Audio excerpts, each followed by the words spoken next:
Alright mga idol, akit tayo dito sa flyover sa may Quezon Hub. Ayan.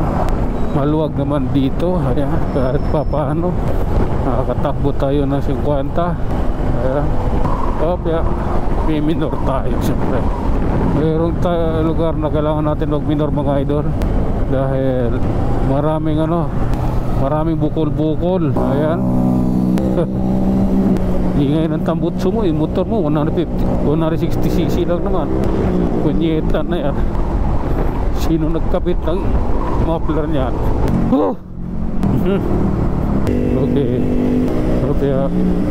Okay. This is my panay kayo kanan eh. Paano naman ako, di ba? Ayan mga idol. Alright. At ito na nga mga idol, sa Kamuning na tayo. Nakakit tayo ng flyover mga idol. Anong meron dito sa flyover? Oh my god. Grabe, masikip dito ang traffic mga idol. Dito tayo sa Awang dumadaan, kung saan magkakasya tayo. Ayan. Okay, this is the reality.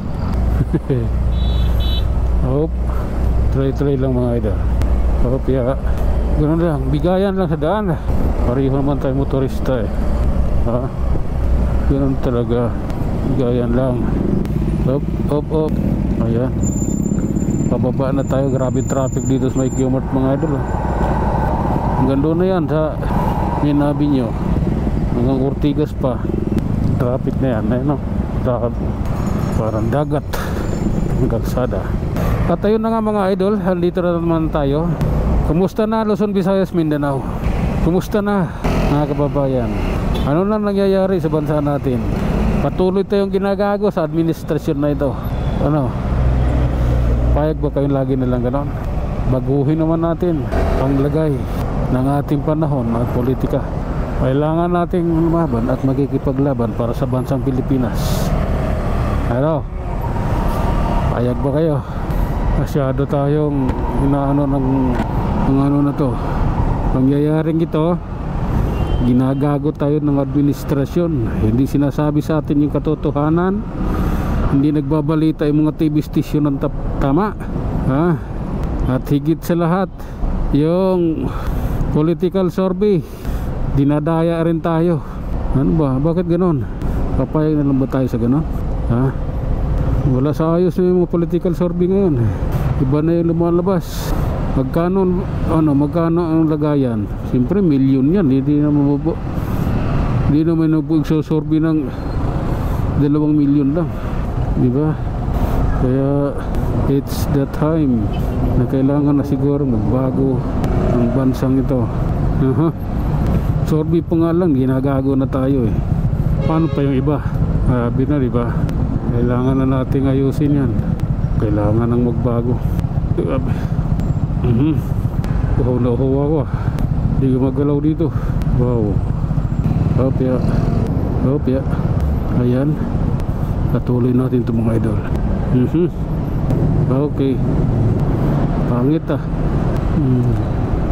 mais yung karga dito truck mo to. Mahal ko ang Pilipinas. Mahal mo ba ako? Grabe na yan. Mga idol, baslin pa kayo. Lari lang mga idol, masikip yung lugar. Ayan na, narating din natin itong lugar na ito.